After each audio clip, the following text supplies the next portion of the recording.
Buenas noches, Chile. Buenas noches, México. A todas y a todos que nos hacen favor de acompañarnos, gracias. Sean bienvenidos. Recientemente en Colombia se llevó a cabo la reunión del grupo de trabajo del Foro de Sao Paulo y ahí mismo se difundió el próximo seminario internacional Salvador Allende, listo para llevarse a cabo en septiembre de este año. Para hablarnos de lo que ocurrió en el foro, como también de qué se tratará este seminario internacional conmemorativo, nos hace favor de acompañarnos un sociólogo y analista político internacional, dirigente del movimiento socialista allendista de Chile y además se encuadra como líder de No al Tratado de Libre Comercio en América Latina y el Caribe, del cual ahorita nos va a especificar con más claridad. Le doy la bienvenida y muy buenas noches a Esteban Silva Cuadra. Hermano, gracias por estar aquí otra vez. Buenas noches, estimado hermano, amigo Héctor Díaz. Un gran abrazo a todas y a todos los hermanos mexicanos y latinoamericanos y caribeños que nos están viendo en tu programa. Me gustaría que empezaras aclarándonos eso de que ahora, adicionalmente a, a la dirigencia que tienes tú del socialismo allendista, se suma que también estás manejando o liderando la plataforma No a los Tratados de Libre Comercio, que nos pudieras especificar Muy este brevemente, rubro. en mi militancia social, no a través de la fuerza política en la cual yo milito por convicciones, por ideología, por visión política, pero mi militancia social, yo soy parte de una red en Chile que se llama la plataforma Chile Mejor sin Tratado de Libre Comercio.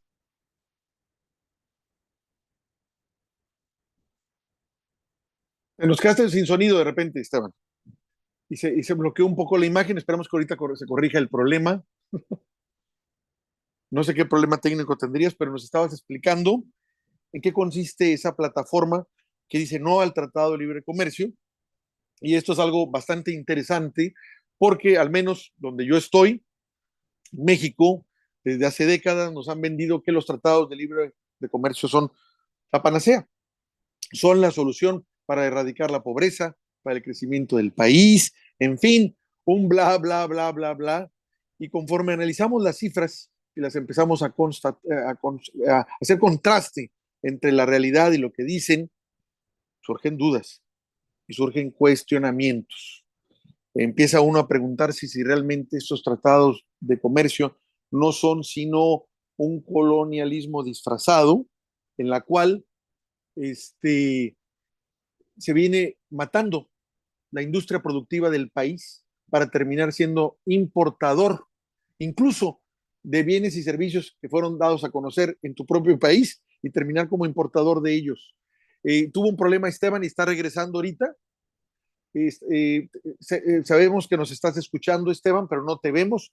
Tú entras y el chiste es poder contar contigo.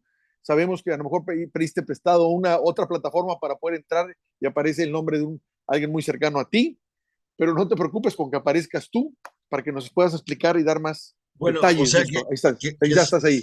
seguimos al aire, ¿no? Seguimos al aire, Seguíamos sí. al aire cuando algo ocurrió, discúlpenme, pero Ajá. bueno, ya estoy de nuevo, espero haber resuelto técnicamente eh, la dificultad que tuvimos. Así que, bueno, repíteme, porque entendí que tú hiciste una reflexión. Yo te estaba comentando, Ajá. si te parece, retomo donde estaba, muy brevemente para entrar en los temas, ¿no? Que yo formo parte, desde el punto de vista de mi militancia social, eh, que es de mi institución, que es de mi fundación y que trabajamos a nivel de organizaciones sociales, sindicales, campesinas, territoriales, somos parte de una plataforma de organizaciones que se llama Chile Mejor sin Tratados de Libre Comercio, que antes se llamó Chile Mejor sin TPP por el Tratado Transpacífico. Hace más de 8 años nacimos con un conjunto muy amplio de organizaciones sindicales, territoriales, medioambientales, de mujeres, de organizaciones mapuche, de mujeres mapuche, etcétera, ¿no? Adversando el Tratado Transpacífico desde el punto de vista de los intereses de la soberanía económica, social, medioambiental, alimentaria de Chile. Y en ese contexto, como plataforma nacional que agrupa un conjunto muy amplio de organizaciones a lo largo y ancho de Chile, ¿no? Formamos en conjunto con otras plataformas similares de organizaciones y algunas organizaciones regionales, como la red Latindad, ¿no? De justicia económica y justicia fiscal, como la CLATE, la Confederación Latinoamericana de Trabajadores y Trabajadoras, o como la Internacional de Servicios Públicos, más organizaciones de todos los países, desde México hasta, ¿sí? Pasando por Brasil, en fin, Centroamérica, hasta Argentina, la red eh, la plataforma de organizaciones América Latina y el Caribe Mejor Sin Tratado de Libre Comercio. Y hace algunos meses atrás, el año pasado, hace no muchos meses atrás, por decisión de nuestra plenaria reunida en Sao Paulo, Brasil, ¿no? En nuestra plataforma, y quien te habla, resultó electo a partir de, como coordinador general por un periodo, para hacerse cargo de la coordinación general de una lucha que tiene tres componentes centrales y con eso termino. La primera es adversar los tratados de libre comercio que debilitan, liquidan o cercenan nuestras soberanías económicas, productivas, alimentarias, medioambientales, etcétera, eh, y que favorecen a las corporaciones transnacionales, ¿no? Particularmente norteamericanas y europeas, en desmedro de nuestras eh, economías productivas, de nuestras industrias, de nuestro medio ambiente. Y en segundo lugar, vincularlas con alternativas, pues, con alternativas a este tipo de tratados. Otro tipo de tratado de los pueblos, ¿no? Que reduzca asimetría, que establezca una relación distinta con el capital, ¿no? Que tenga una lógica que favorezca lógicas de industrialización, de sustentabilidad medioambiental, ¿no? De soberanías alimentarias y seguridad alimentaria, en definitiva, ¿no? Y una última vinculación con los procesos de unidad y integración, y por eso somos parte como plataforma de la CELAC social, que en algún momento hablaremos. Eso es exactamente el tema. Mira, como empezamos, qué bueno que nos explicaste bien de qué se trata esto no los tratados de libre comercio, que como bien mencioné, basándonos en nuestro país, bien los podemos cuestionar. Una prueba de ello es, recientemente, nuestro presidente dijo que no iba a tolerar eh, los transgénicos aquí en nuestro país, los prohibió y Estados Unidos, más bien, los los agentes que venden esto en Estados Unidos, las empresas que la venden, presionaron a su gobierno para que se nos echara encima, exigiendo que no podía el gobierno hacer esto, porque en primer lugar somos su principal comprador, y entonces el presidente sintió la presión y dijo, de acuerdo, solo lo voy a prohibir para consumo humano, pero para lo demás no hay problema. Y se les volvieron a echar encima. O sea, están en un problema ahorita fuerte porque nuestro presidente alega y con sobrada razón, se basa también en estudios científicos y los que alegan, lo que alegan también y comentan expertos ecologistas, que no hay hasta ahorita una prueba científica de que el maíz transgénico o la agricultura transgénica no haga daño al consumo humano, que no afecte. Hay esa duda seria de que realmente nos puede afectar. Y acá insisten en que se los compremos, nos afecte o no nos afecte. Ahí está un atentado a una decisión soberana de nuestro gobierno basado simplemente en que los otros quieren seguir vendiendo. O sea, condicionar una actitud y decisión política soberana sustentada en simplemente que hay una seria duda de que comer esto nos puede afectar en términos humanos, y acá vemos totalmente todo el poderío de que porque a ellos les conviene venderlo, tú te lo tienes que comer. No, no más pongo ese ejemplo, que lo Sí, sí, estamos sí, no, viviendo no, ahorita no, en es México, ¿eh? inmensamente negativo, ¿no? Las industrias, particularmente de las industrias de los países del norte, de transgénicos y sus inversiones en nuestra América Latina y el Caribe, esto es uno de los centros también de, no solo debate, de disputa para un nuevo orden económico, pero también para producciones sanas, ¿no?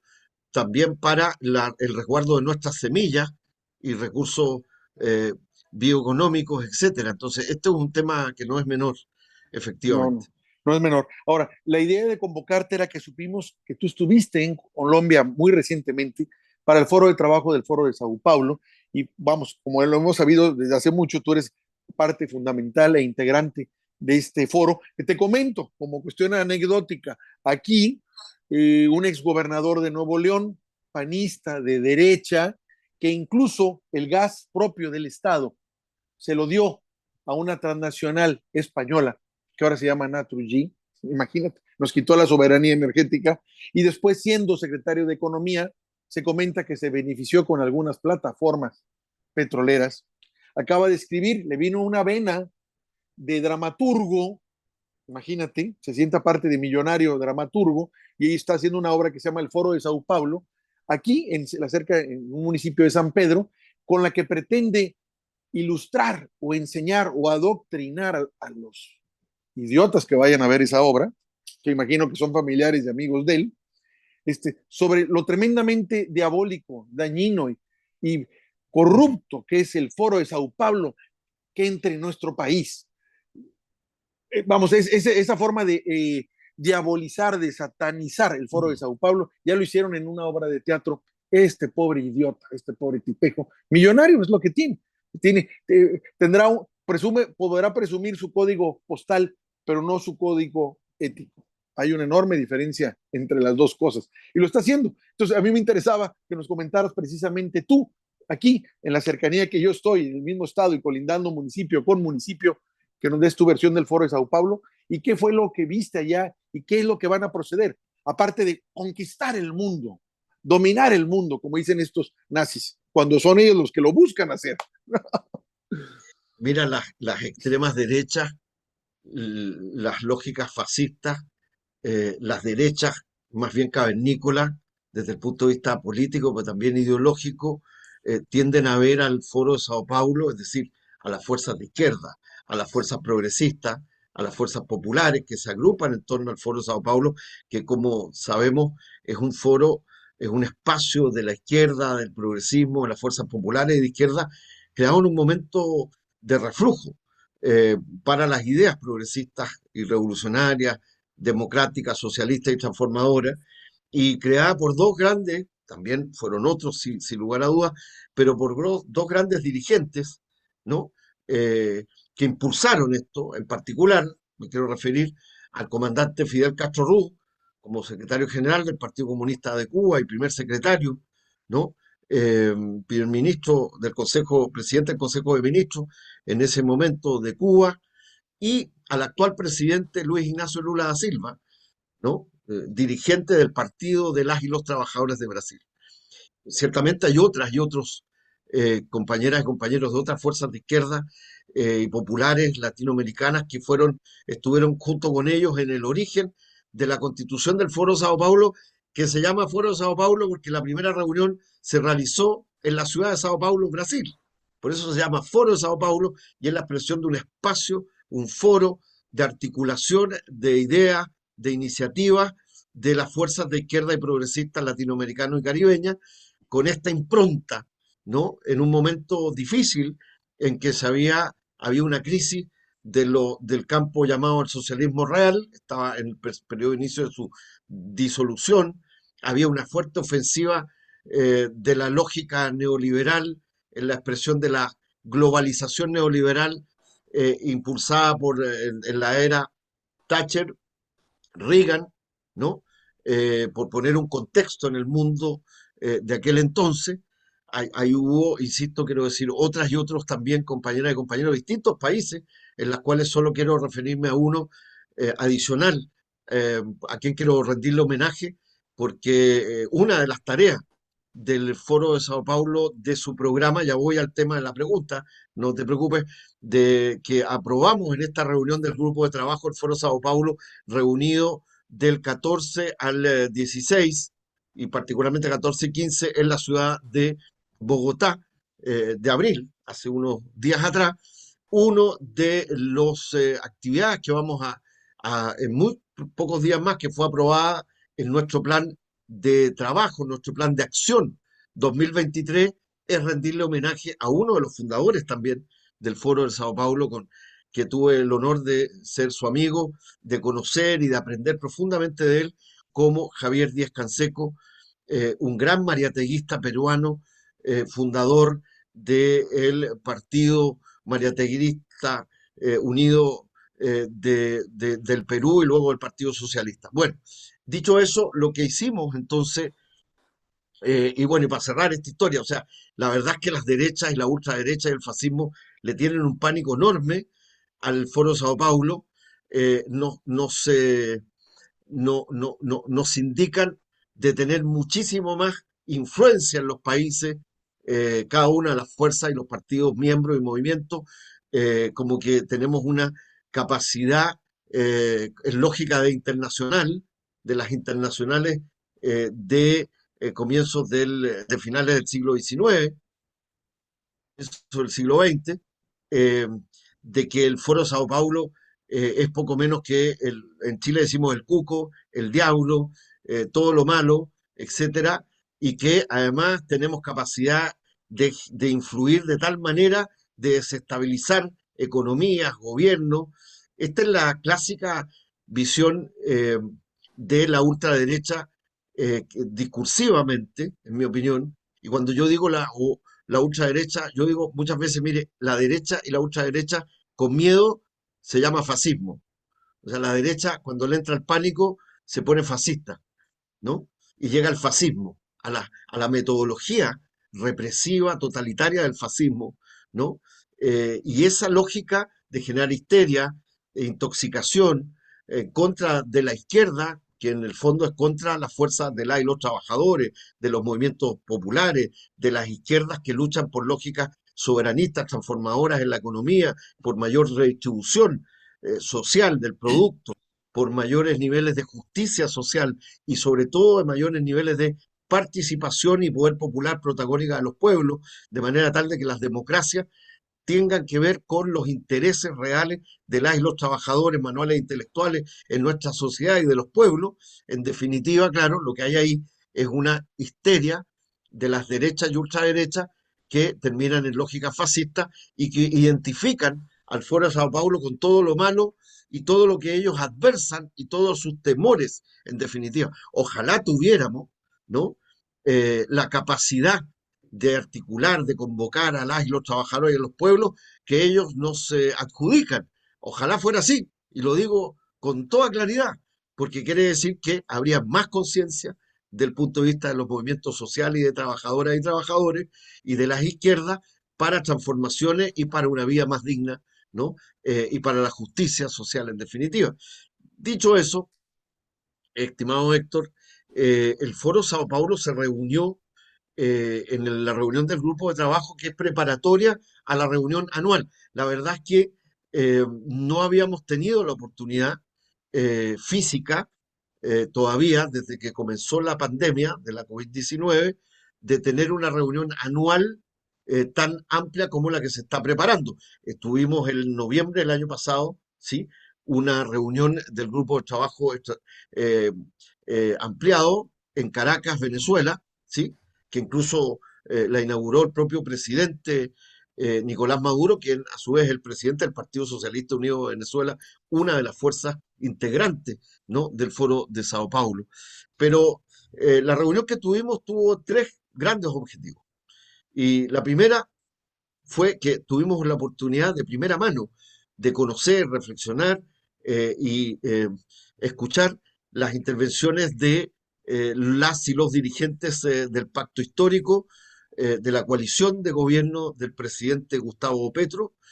Tuvimos la oportunidad de los partidos y movimientos que son miembros del pacto histórico, que son miembros del Foro de Sao Paulo, que fueron nuestros anfitriones en esta reunión de trabajo junto con la Secretaría Ejecutiva del Foro Sao Paulo que encabeza Mónica Valente, dirigente además del Partido de las y los Trabajadores de Brasil.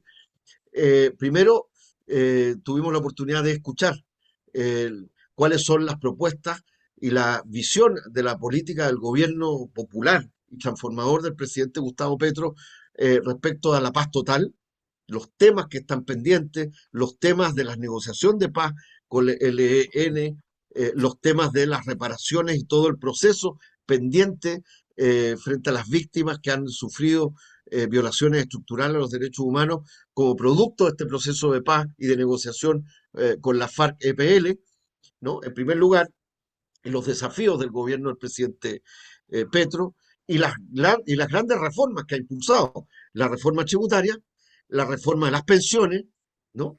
Y la reforma en salud, en las cuales, y también, por supuesto, la reforma del Código del Trabajo, lo que referido, ¿no? A las relaciones laborales con las empresas, y fueron expuestas de manera muy sustantiva por dirigentes y dirigentes y por funcionarios del gobierno del presidente Petro, y tuvimos incluso la posibilidad de tener una muy buena conversación con también las y los parlamentarios del Pacto Histórico, ¿no?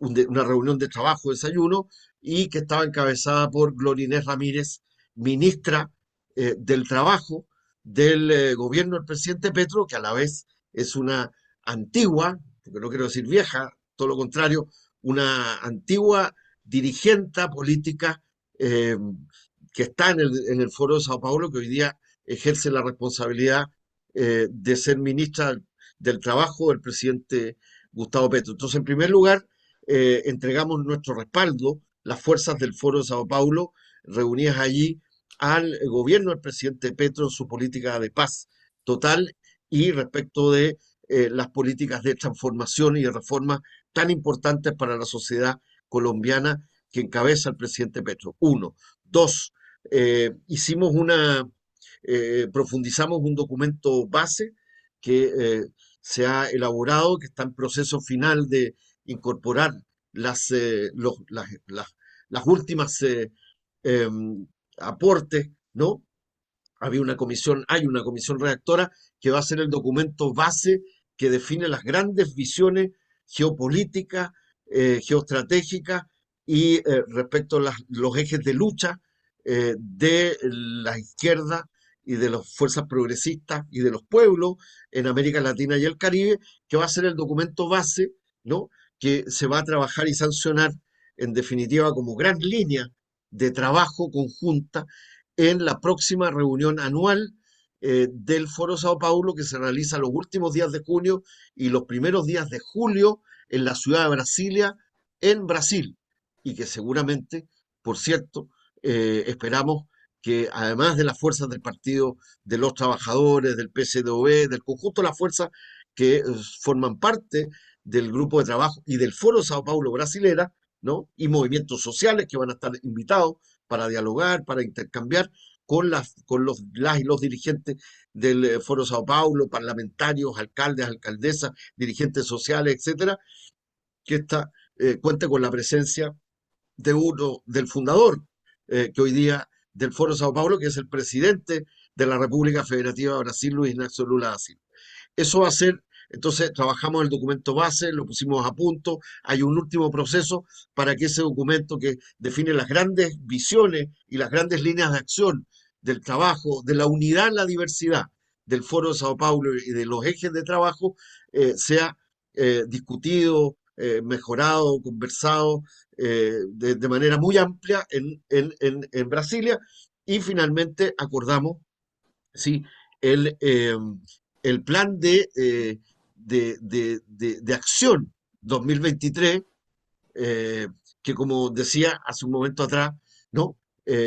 Por ejemplo, mencionaba yo entre los fundadores del Foro Sao Paulo un homenaje a Javier Descanseco, por ejemplo, el próximo 4 de mayo, que se cumplen 10 años de su fallecimiento físico, su partida física, por ejemplo, estamos trabajando con las fuerzas del Perú y otros y otras miembros del grupo de trabajo en un acto y en un conjunto de actividades de homenaje sobre el legado, el pensamiento de Javier Díaz Canseco. Y entre otros también el día 10 de mayo, por ejemplo, en ese mismo plan de trabajo está una jornada continental de solidaridad con la lucha anticolonialista e independentista del Frente Polisario del pueblo saharaui, porque se conmemoran 50 años de la constitución del Frente Polisario el próximo 10 de mayo.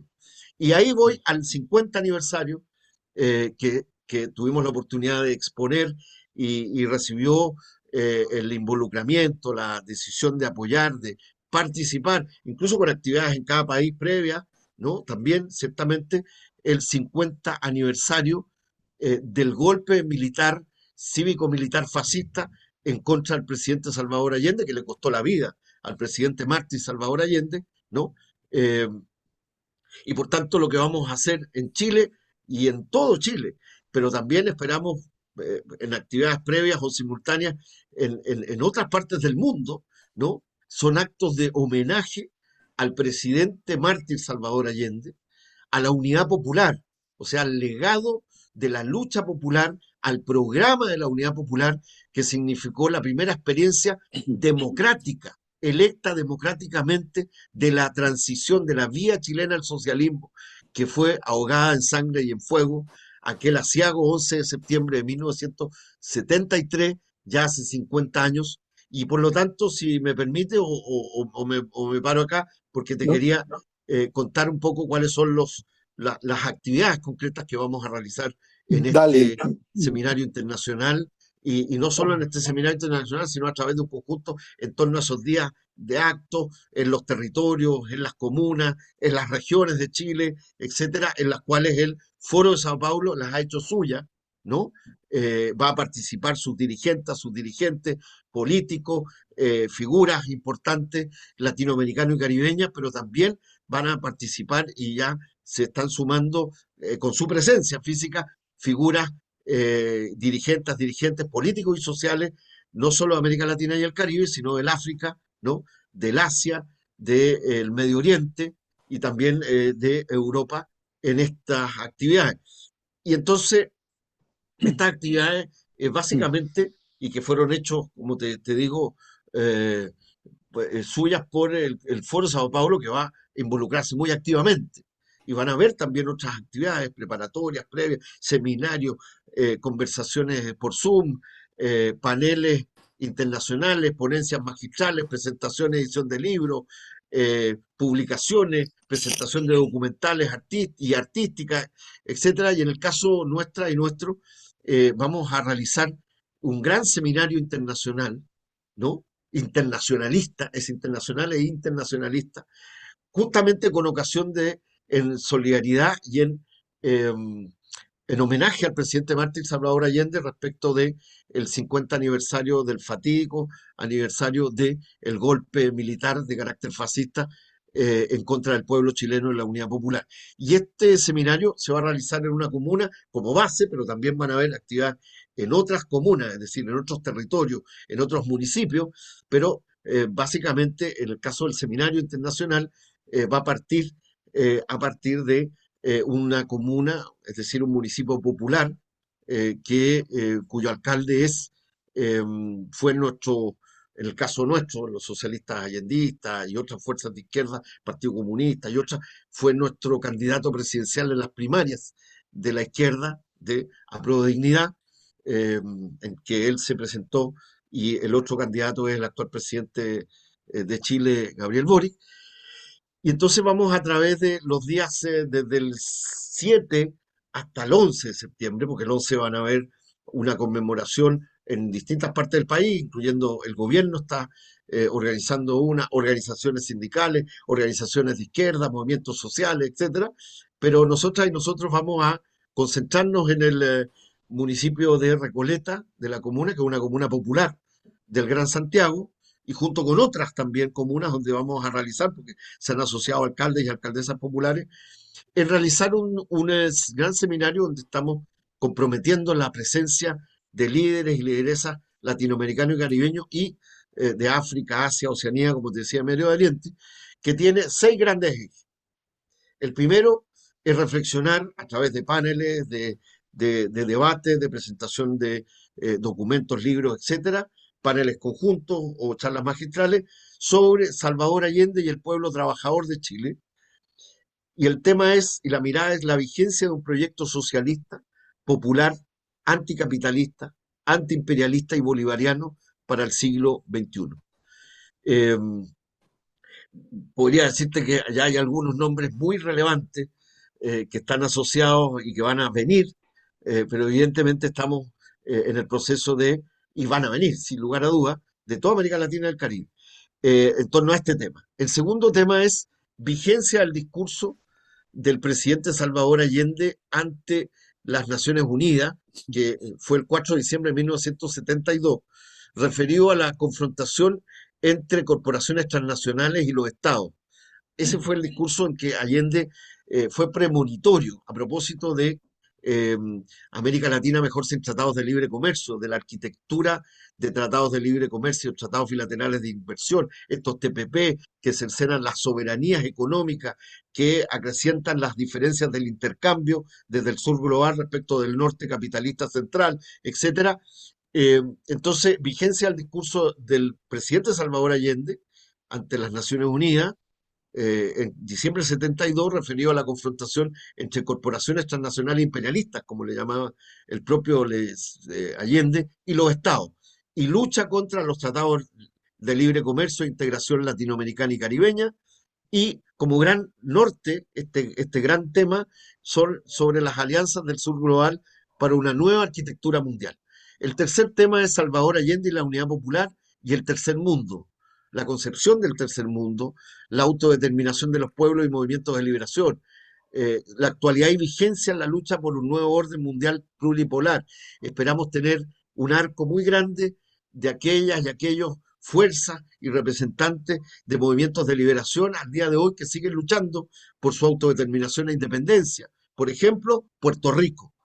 Tú sabes que Allende, incluso como presidente, ingresó a Chile a la Cuarta Comisión de Descolonización de Naciones Unidas por un compromiso con los patriotas y las patriotas puertorriqueños para apoyar desde el Estado y el gobierno chileno popular el proceso y la lucha por la descolonización de Puerto Rico. Y vamos a tener en torno a eso a palestinos, palestinas, saharauis, puertorriqueños, ¿no? Argelinos, sudafricanos, centroamericanos y hermanos, por supuesto, del Cono Sur y de otras latitudes del mundo. El cuarto tema es Allende y el programa La Unidad Popular, la batalla por las ideas, las comunicaciones y la cultura. Creo que este es un tema que no necesito decirte la enorme vigencia e importancia que tiene hoy día, que es la lucha por la batalla por las ideas frente justamente a las fake news, frente a la manipulación y la intoxicación de los grandes medios de comunicación hegemónicos concentrados en contra del cambio, de la transformación, de la disputa por un nuevo orden tanto nacional en cada uno de nuestros países como a nivel internacional. El quinto es el golpe de Estado, fascismo, contrarrevolución y refundación capitalista. Hacer una reflexión, hay mucha reflexión que queremos compartir desde la base hasta intelectuales, de centros de pensamiento, de organizaciones y partidos políticos, etcétera. El sexto es el movimiento de solidaridad internacional con la resistencia democrática a la dictadura. Allende y su legado en las generaciones rebeldes de la resistencia contra la dictadura chilena.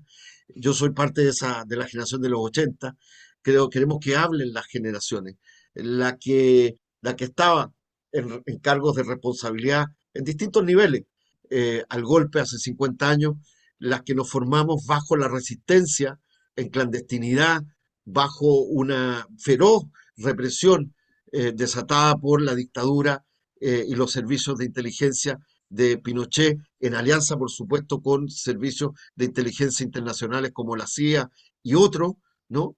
Eh, y las nuevas generaciones hasta las actuales. Y vamos a terminar con esto, quisiera galvanizar estas cuestiones tan de fondo, estos 6 ejes que van a animar un conjunto de temas, presentación de libros, te insisto, de debates, de foros, paneles, etcétera, presenciales y también ciertamente con participación híbrida, como le llaman hoy día, ¿no? Pero básicamente presenciales y con dirigentes sociales y populares de nuestro país, ¿no? Pero ciertamente hay un tema que con ocasión de los 50 años tenemos, la y los chilenos, que agradecer y que quizás nunca lo hemos hecho suficientemente y creemos que este 50 aniversario del golpe que le costó la vida al presidente Martín es necesario hacerlo y es agradecer y probablemente vamos a eh, entregar y otorgar una distinción a personalidades, dirigentes políticos, sociales de los distintos pueblos del mundo que fueron solidarios en distintos momentos con la resistencia chilena frente a la dictadura militar. Yo he tenido, termino con esto, estimado Héctor, he tomado conocimiento por boca del propio presidente Andrés Manuel López Obrador, que va a venir a Chile y que ha hecho una reflexión que a mí me ha llegado mucho. Yo siempre he seguido la reflexión del presidente Andrés Manuel López Obrador, de la importancia que ha tenido en su propia formación, en su trayectoria política, ¿no? La trayectoria del gobierno de la Unidad Popular y particularmente el presidente Salvador Allende Gossen, su trayectoria de lucha como socialista, como un demócrata, como un gran luchador social, en definitiva. eh, y hemos escuchado que recientemente el presidente Andrés Manuel López Obrador ha dicho que viene a Chile, ¿no? Con ocasión del 11 de septiembre. Y esperamos, entre otros, por supuesto, poder eh, agradecerle a través de una distinción, que estamos preparando, que estamos trabajando, estamos recogiendo opiniones con distintas organizaciones de base, dirigentes de derechos humanos, etcétera, eh, eh, para agradecer a esos pueblos. Y yo creo, por ejemplo, que no hay, ¿te acuerdas? Hace 2 años atrás hicimos un programa contigo en donde estuvo el nieto de Salvador Allende, Pablo Sepúlveda Allende, que está, también es parte de este seminario que estoy hablando, ciertamente, que nació en México y una gran compañera a quien aprovecho rendir homenaje a través de este programa, que falleció hace poco, una compañera nuestra, allendista, socialista allendista, de todo corazón, Ana María Bussi, sobrina de la Tencha Bussi Allende, la señora compañera del presidente Salvador Allende, porque ella estuvo también exiliada en México. Eh, el presidente de México de la época, el presidente Echeverría, recibió el encargo, y la señora, el presidente de México, por el propio presidente Salvador Allende, en los días más aciagos previos al holocausto, al drama que vivió nuestra sociedad y que partió con la muerte del presidente que resistió, ¿no? Con las armas en la mano a la soldadesca, hueones, fascista y al intento por asesinarlo por aire y por tierra ese 11 de septiembre, que había recibido antes el encargo de, eh, de decirle al presidente de México, mira la cercanía, mira la vinculación, que si a él le pasaba algo, él le encargaba a su familia, y fue así, como unos pocos días después del golpe militar fascista, eh, la Tencha, eh, con sus hijas, eh, dos de sus hijas, la otra, la Tati, llegó a Cuba, ¿no? Que fue albergada por el comandante Fidel Castro de la Revolución Cubana. eh, Fueron recibidas por México, la familia del presidente Allende, allá nació Pablo Sepúlveda Allende, y no solo eso, sino que después México, como siempre, como ha sido su política tradicional eh, latinoamericanista, de no alineamiento, de no injerencia, de solidaridad, asiló a miles de chilenas y de chilenos exiliados que buscaban refugio perseguidos por la dictadura de Pinochet. Le debemos esto y mucho más a los pueblos del mundo, a los pueblos que gobiernos, pueblos, partidos políticos, sindicatos, confederaciones sindicales, organizaciones populares del mundo entero y particularmente de América Latina y el Caribe y de otros países como el movimiento de los no alineados, quiero mencionar, etcétera, hasta en el África que tuvimos tierras de asilo como en Argelia.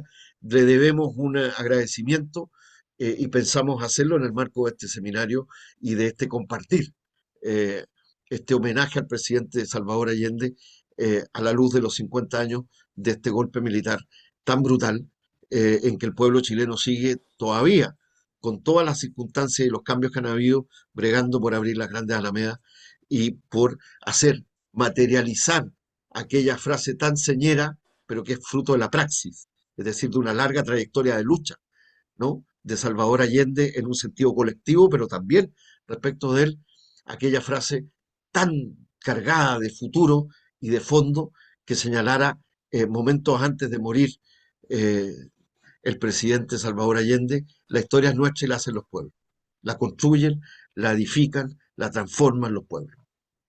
Esteban, te quiero agradecer de veras esta participación tan sentida, honda y apasionada que nos acabas de dar sobre desde la plataforma nueva en la que estás tú liderando ahorita la lucha por no a los tratados de libre comercio, que es todo un tema, es Y por todo un tema, alternativas, y por construir por alternativas, alternativas. otro Y tipo de comercio para nuestros pueblos, que respete exacto, nuestros medio ambientes, nuestras capacidades productivas, que fortalezca lógicas industriales y no del capital especulativo financiero. En fin, es un gran tema porque tiene que ver con los modelos de desarrollo, tiene que ver con la vida, tiene que ver con las condiciones de justicia, pero sobre todo de seguridad alimentaria, de seguridad medioambiental, de seguridad productiva para nuestros pueblos y particularmente para y los trabajadores y nuestros pueblos en el sentido más profundo de lo que es a nuestra América Latina y Caribeña.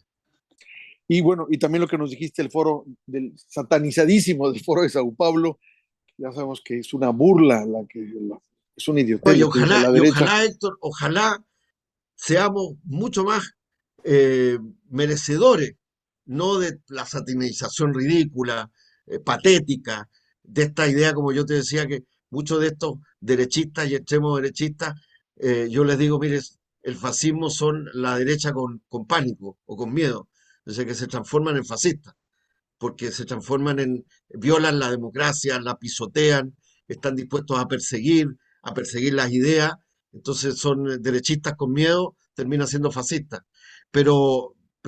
Y simplifican todo. Ojalá fuéramos el, La mitad de lo que acreedores, dicen, la a mitad lo de lo que menos dicen. a tener tanta influencia en el corazón de nuestros pueblos para estas transformaciones con dignidad, en la unidad y la diversidad, que es la base de la confluencia del Foro de Sao Paulo, desde una mirada antiimperialista y anticolonialista y neocolonialista en todos los sentidos. Por eso hablamos de los saharauis, por eso hablamos de la solidaridad con los palestinos, por eso luchamos y seguimos luchando para que las Malvinas sean argentinas, de verdad. Por eso somos solidarios con las fuerzas puertorriqueñas que siguen luchando por ser, por su autodeterminación. Están en el corazón del imperio, ahí hay una trampa terrible. O sea, tenemos en el corazón de nuestro continente un pueblo latinoamericano que es caribeño, que está cautivo, ¿no? De una lógica imperial, como es la de los Estados Unidos de América. Eso somos eso, somos amplios, queremos tener un diálogo con los movimientos sociales, que no son lo mismo que los partidos, porque también los partidos tienen que saber escuchar los partidos y los movimientos, a los movimientos de los trabajadores, los campesinos, los movimientos indígenas, los movimientos feministas, los movimientos estudiantiles, etcétera. Y eso es la búsqueda y para eso el Foro de Sao Paulo además tiene un documento matriz que se llama el Consenso de Nuestra América. En fin, y esto es lo que estamos poniendo al día y revitalizando, no tengo ninguna duda, con este 50 aniversario de homenaje a Allende, no tengo ninguna duda que con la próxima reunión a finales de junio en Brasilia, el Foro de Sao Paulo va a seguir trabajando por fortalecerse, sumar nuevas membresías, más diálogo, más capacidad de acción y movilización en nuestro continente. Esteban, ya no te quiero quitar tiempo porque sé que tienes un compromiso algo complicado. Te mando Mm. un fuerte abrazo, estamos pendientes de lo que vas a hacer y este es tu espacio. Ya, de hecho, ya participas en el programa de latinoamericanos, en el programa de Latinoamérica Hermanos y en esta sección de latinidades ya contamos con participaciones tuyas y Bueno, ya no te quiero, dime. y yo te quiero decir, ya no hablo más. Yo siempre digo, esta es la última y vuelvo y vuelvo. No, no, no. No, ya, Pero porque te para que tienes los que ir. telespectadores que nos están viendo, tú ya estás, hermano, comprometido a estar físicamente en esa fecha en nuestro seminario. Tu programa, yo te invito a producir un diálogo de tu programa aquí, como una de las actividades de nuestro propio seminario con dirigentes y dirigentes latinoamericanos y caribeños y mexicanas, por supuesto, acá en Santiago de Chile, así que de todo corazón ya te sumo y yo no tengo ninguna ¿Cómo duda no? que vas a estar acá y para que reflexionemos, intercambiemos juntos. Y te vuelvo a decir que nosotras y nosotros tenemos una deuda de corazón. Las deudas de corazón son las que se tienen que pagar de siempre. La deuda de corazón es con un pueblo como el pueblo mexicano que nos tendió la mano solidaria, amorosa, eh, en momentos tan duros partiendo por la familia del propio presidente mártir Salvador Allende y de miles y miles de chilenas y chilenos que encontraron su segundo hogar y su solidaridad y sus raíces, sus segundas raíces en México. Esteban, ahí estaré. Ahí estaré con ustedes, por supuesto que sí, porque este es un evento conmemorativo histórico. Histórico para toda Latinoamérica. Es algo que tenemos que tener presente, es para toda Latinoamérica. Como bien tú sabes, el presidente Andrés Manuel López Obrador ha sido muy claro. El mejor presidente que ha tenido Latinoamérica es Salvador Allende. Esas son las palabras de él. Ya no te quito más tiempo, no quiero que pierdas lo que tienes que hacer y estamos en contacto. Te mando un fuerte abrazo y muy buenas noches allá en Chile. Buenas noches a ti, muchísimas gracias. Buenas Gracias noches a a ti. todas y a todos. Hablamos después.